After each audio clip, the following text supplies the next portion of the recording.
Cześć, tu Basia z kanału Walizka i Aparat. W ostatnim filmie zabrałam Was na kolejową podróż z Londynu do Edynburga. Jesteśmy w Edynburgu. Dzisiaj natomiast zapraszam Was na jej kontynuację. Na noc zatrzymałyśmy się w mieście Perth, ale naszym prawdziwym celem było urocze miasteczko w szkockich Highlandach.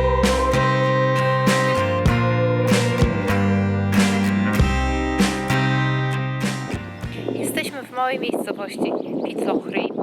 Najpierw pójdziemy zobaczyć tamę, która została tu jakiś czas temu zbudowana na rzece Tay. Jednak to spowodowało, że łososie, które wędrowały w górę rzeki, miały problem, żeby się dostać tam z powrotem. Więc wybudowano dla nich specjalną drabinkę, po której mogą dalej wędrować tak jak zawsze.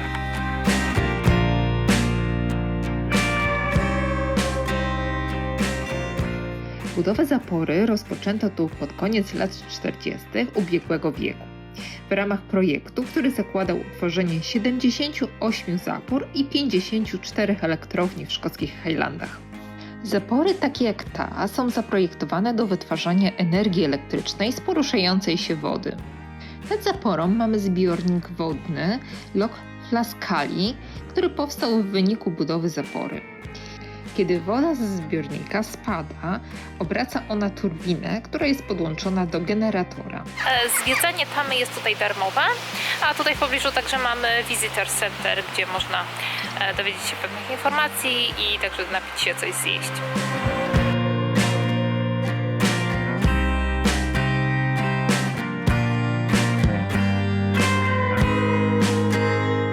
Visitor Center jest kawiarnia, ale także małe muzeum interaktywne. Poznamy tutaj historię zapory oraz to, w jaki sposób działa. Dowiemy się tu także, jak działają drabinki i windy dla łososi.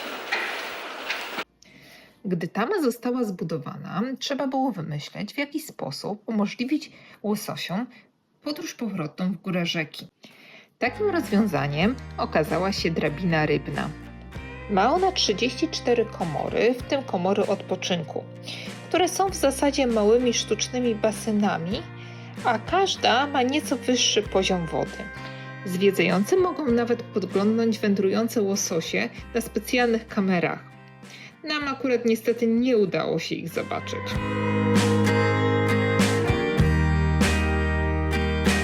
Po zwiedzeniu zapory udajemy się wzdłuż rzeki Tamil w kierunku wiszącego mostu. Ta rzeka jest dopływem rzeki Tay, która jest najdłuższą szkocką rzeką.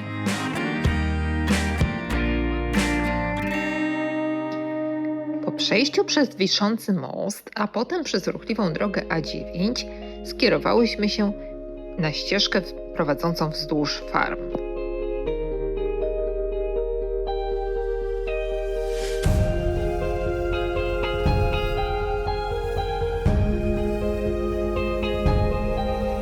Liczyłam tu na zobaczenie słynnych włochatych szkockich krów. Niestety te akurat wypoczywały daleko pod drzewami.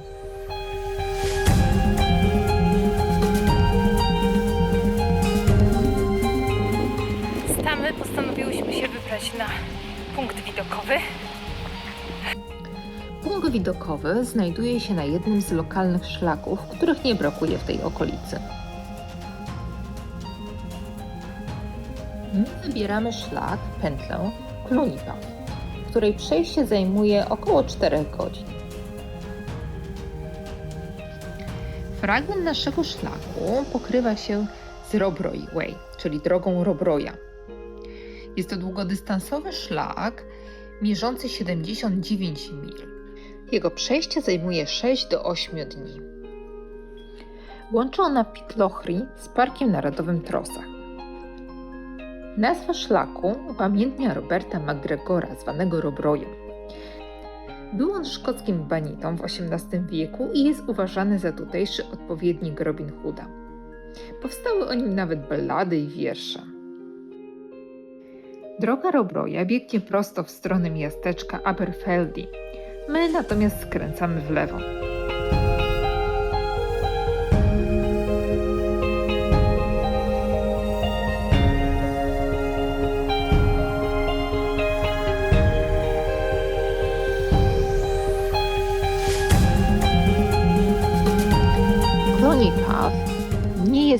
trudnym szlakiem, największym problemem tutaj może się okazać podmokły teren.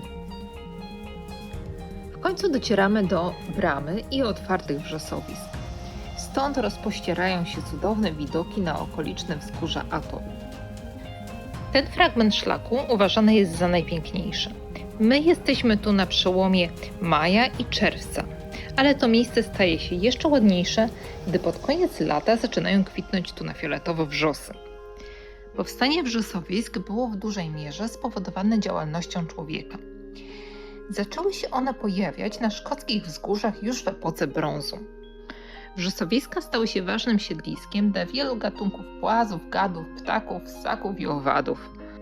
Tymczasem my już zatoczyłyśmy pętlę i wróciłyśmy z powrotem na początek szlaku. Następnego dnia wyruszyłyśmy już do ostatniego punktu naszej kolejowej podróży, do miasta Dundee. Tutaj w Dundee pójdziemy zwiedzić statek Discovery, którym Robert Falcon Scott popłynął na swoją pierwszą udaną wyprawę na Antarktydę. Discovery był ostatnim statkiem trójmasztowym zbudowanym w Wielkiej Brytanii. Był on przeznaczony na brytyjską narodową ekspedycję antarktyczną pod dowództwem Roberta Falcona Scotta. Statek został wybudowany właśnie tu, w Dundee. W muzeum poznamy historię statku od jego budowy, aż po powrót do miejsca narodzin i stanie się częścią muzeum. Robert Falcon Scott był oficerem Royal Navy. Na swój pierwszy rejs wyruszył już w wieku 13 lat.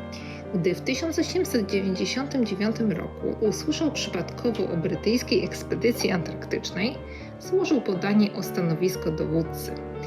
I dzięki wsparciu znajomego geografa dostał on tę rolę. Na początku podróży Scott uważał, że statek nie jest zbyt dobry. Był on powolny i mało sterowny.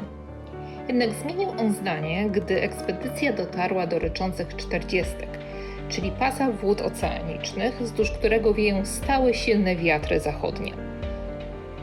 Statek okazał się sprawdzać tu idealnie. Oczywiście oprócz historii statku dowiemy się tutaj także sporo o samej wyprawie. Wyprawa miała charakter naukowy. Uczestnicy prowadzili badania m.in. z zakresu zoologii i geologii. Natomiast letnim zadaniem była podróż na południe z sankami i psami. Grupa złożona z Scotta, Shackletona i doktora Wilsona dotarła na 82 stopień szerokości geograficznej południowej. Wprawdzie musieli zawrócić tu w tym miejscu z powodu głodu i choroby, jednak byli pierwszymi, którym udało się dotrzeć tak blisko bieguna południowego. Wyprawa wróciła do Londynu w 1904 roku i była ogłoszona ogromnym sukcesem. Musimy jechać dalej, ale ta część Dundee tutaj nad rzeką wygląda bardzo fajnie. Mam nadzieję też, że kiedyś uda mi się przyjechać konkretnie do Dundee i zwiedzić to miasto. Żegnam się tutaj już z Szkocją i tym samym kończę ten odcinek. Mam nadzieję, że zostawicie łapkę w górę, a także jakiś komentarz. Dziękuję za oglądanie i do zobaczenia wkrótce.